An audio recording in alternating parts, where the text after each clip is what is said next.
Our next presenter is Lucy Marshall from ORIMA Research, and ORIMA are a gold sponsor for this symposium, so we are incredibly grateful for them, for their generosity in this regard. And Lucy is going to talk to us about vulnerability from a social research perspective and a practitioner's perspective.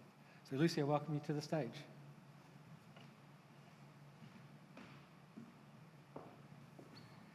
Thanks so much, Mike, and lovely to see everyone here today.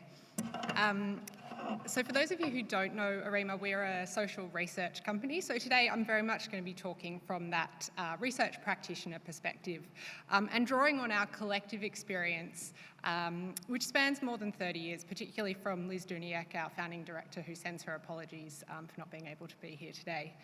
And in particular, our experience and perspective is from a government research lens. Most of our clients are government.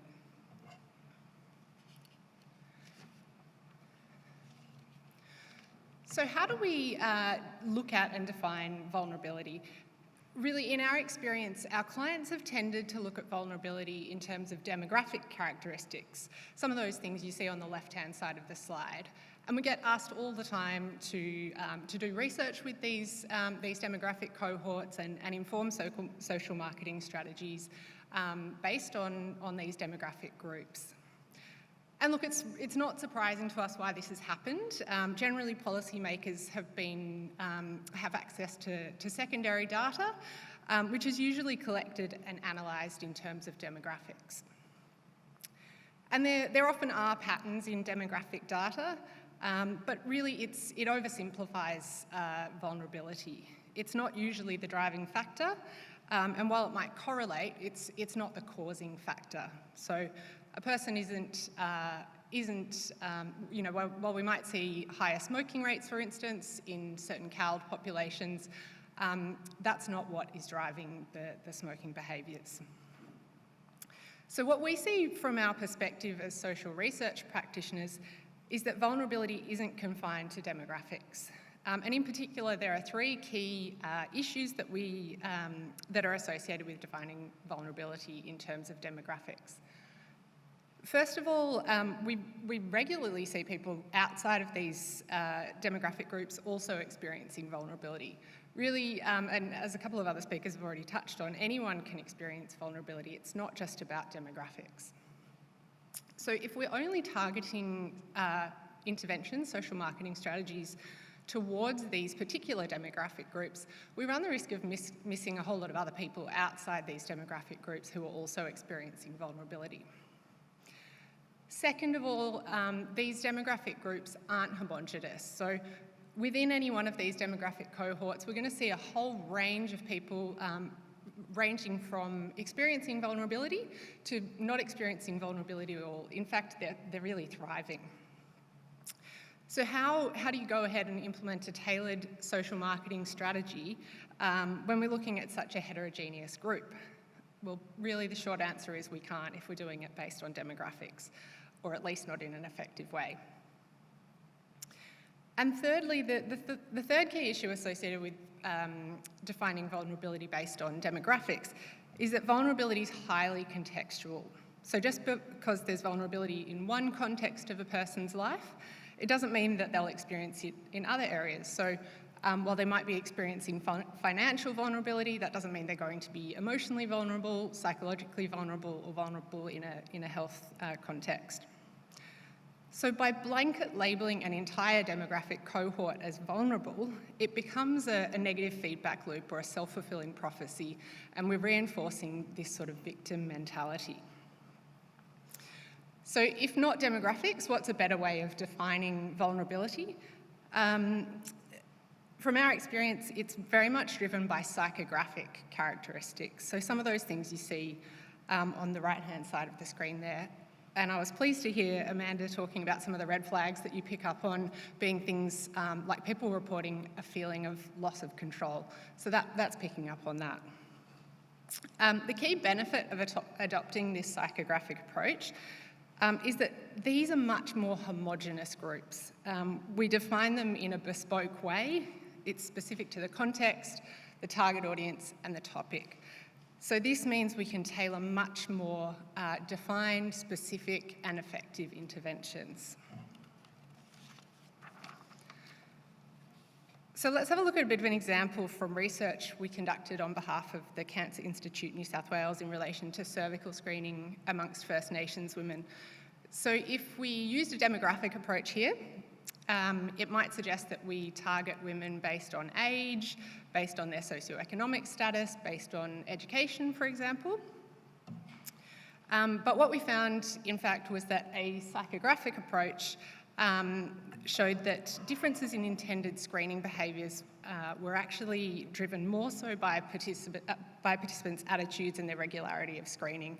So this provided us with 4 segments of the target audience. So in the top right-hand corner, we had advocates for prevention. So these women were positive about screening and they regularly did so. So interventions for this group were much more about reinforcing their existing behaviours and encouraging them to advocate to other women. In the bottom right-hand corner, we had the willing but impeded women. They were positive about screening, but they were screening irregularly, particularly due to structural barriers.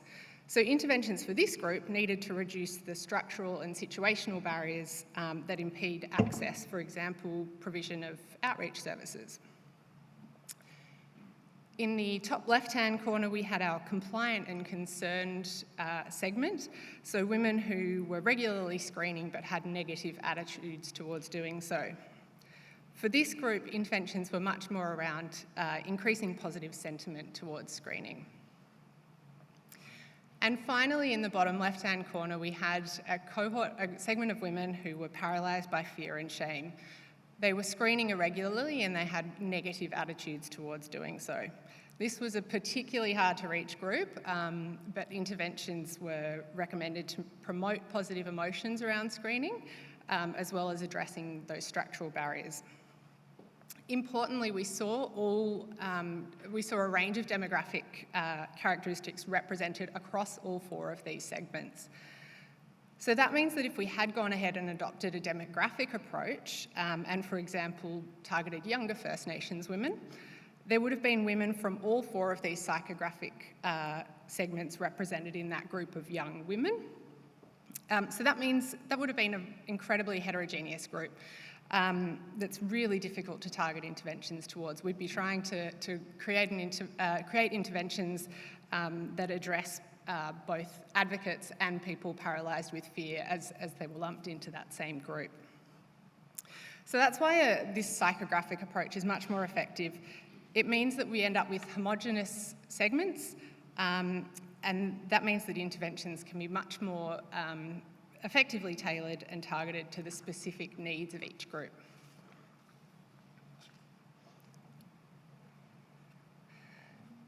As some of the other speakers have touched on, and Rebecca in particular, a strengths-based approach is more effective and leads to more sustained behaviour change.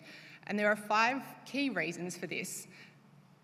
Firstly, it promotes agency and empowerment, so it increases the likelihood of behaviour change by empowering the target audience to take ownership of the change process and develop solutions that are tailored to their unique needs and circumstances. And this can increase self-efficacy, motivation and confidence to sustain those changes over time. It fosters resilience and adaptability, so it helps individuals and communities to adapt to changing circumstances and maintain that progress over time. It promotes community engagement and collaboration, so it increases the sustainability and scalability of change efforts. When we involve individuals and communities in that change process, strengths-based approaches can build social capital and promote collective action and ultimately lead to more sustained behaviour change. A strengths-based approach also creates approaches which are timely, they're responsive and they're relevant. And this increases the acceptability and effectiveness of campaigns by identifying and leveraging those positive traits of the group. So for example, in First Nations and CALD communities, we often see strong community networks that could be leveraged and tapped into. And finally, it also creates a positive feedback loop and amplification effects. It's kind of this idea that success breeds success. So by focusing on the existing strengths and resources of a group, strengths-based approaches create a positive environment that encourages individuals and communities to continue to build on their successes and achieve even greater gains.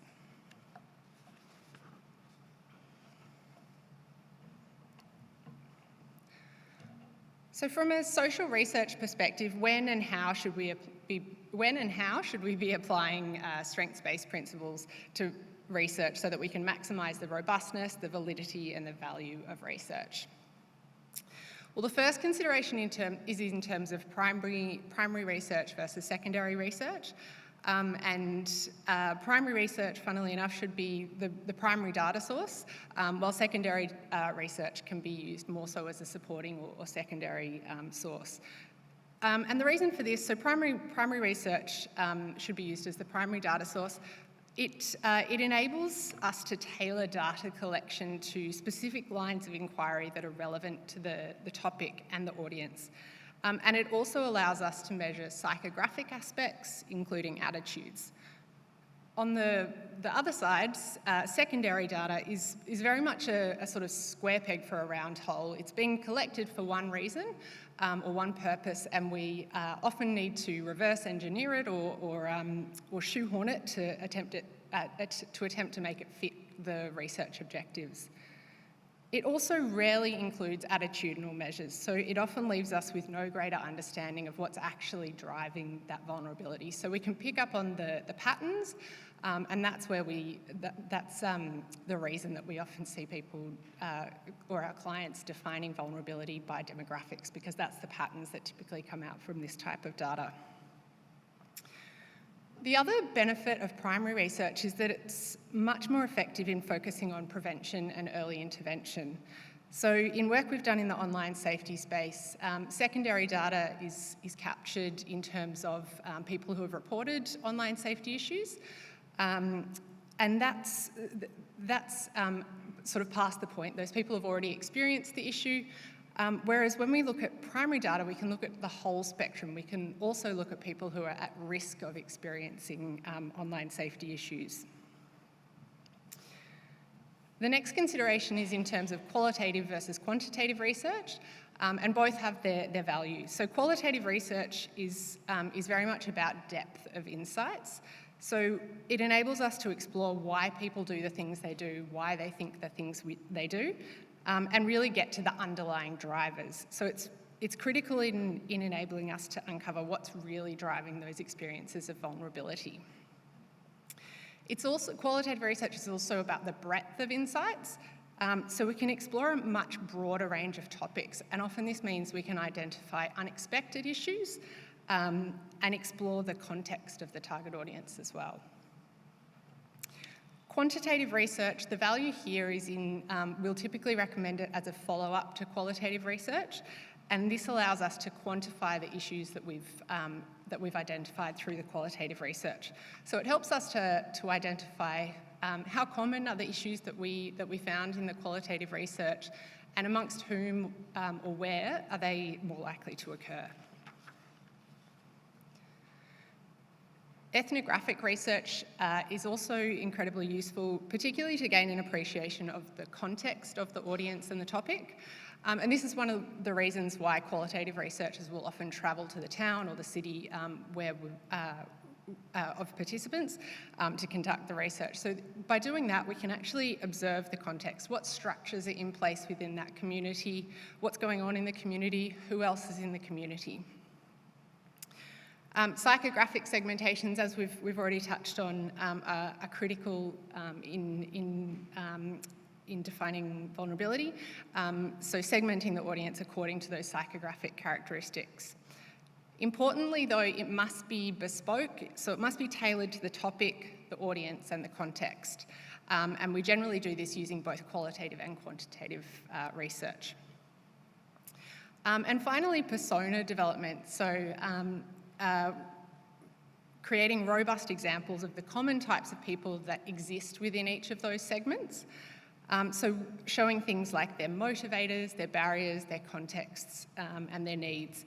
So personas are really used to personify or to bring the segments to life, and they can be incredibly useful useful for our clients in terms of keeping the end user front of mind when they're designing social marketing strategies as well as policy and program. So I guess the next question then is when and for what types of research should we consider this strengths-based approach? And really the short answer is always. Anyone can experience vulnerability at any time and across a range of contexts. So that means that in any research we're doing, we're potentially dealing with people who are experiencing vulnerability. It's not something our clients always consider, particularly in some areas of research, employee research, for instance, so it's very much incumbent on us as practitioners to recommend it.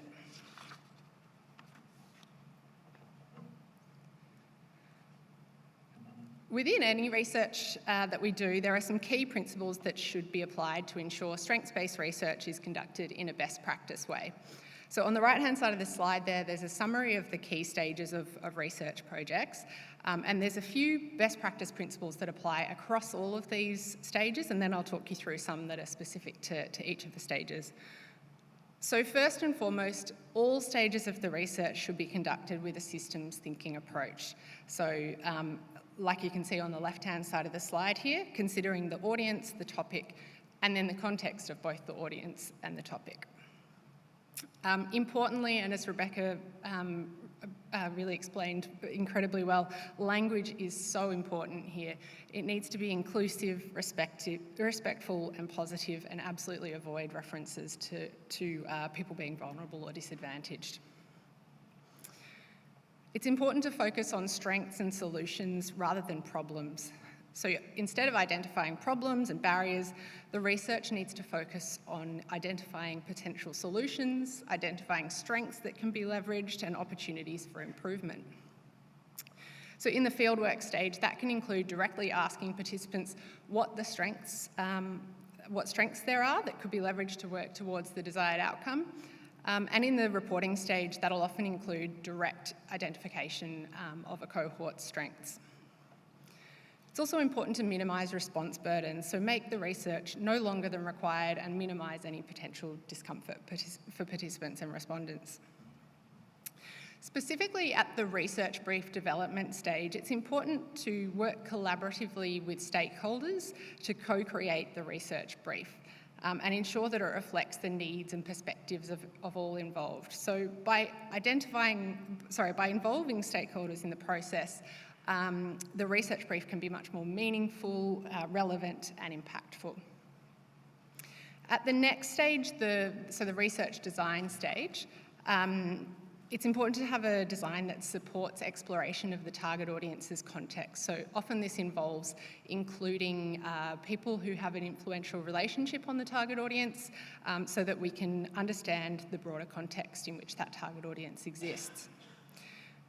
It's also important then to ensure flexibility in our research design. So often we'll only uncover who those influential people are once we start doing the research. So enabling flexibility so that we can then go and include those key influencers as they're identified through the research. And it's also important to use multimodal designs to allow for different preferences amongst participants, so allowing them to participate in interviews or focus groups or other methodologies as per their preference. At the fieldwork and data collection stage, exploratory research in particular really needs to be fully open-ended and guided by participants so that we can fully explore the context and identify any unexpected issues. Allowing sufficient time or this idea of a time-rich approach is also really important. So for example, allowing a full day for research in any one location so that qualitative participants can drop in and out at their convenience. Just like Amanda was talking about, and I found that statistic around the cognitive impacts of financial distress really interesting. We find, and I would expand that more than just financial distress, we see that across a range of vulnerable states. We find that people are often fear-driven, and this means that they can be slower to understand and respond to questions. So allowing for that time-rich approach really, really helps in that regard. It also is important to show respect to the target audience, to show that, that time-rich approach, and to build rapport. At the analysis and reporting stage, it can be really useful to test emerging hypotheses as well as the final reporting products with people from the target audience to ensure that what we've created in terms of solutions and reports are done so with the full appreciation of the audience's context. And finally, implementation. So generally in our world as researchers, the implementation is done by our clients. So where we come in is providing recommendations and continuing to advise throughout that implementation process. The recommendations we give, though, are done in a holistic and systems thinking way. So even if we've been brought in to conduct research to inform a communications campaign, a best practice approach recognises that there are other interventions that may be required, and it's really incumbent on us to identify those for our clients.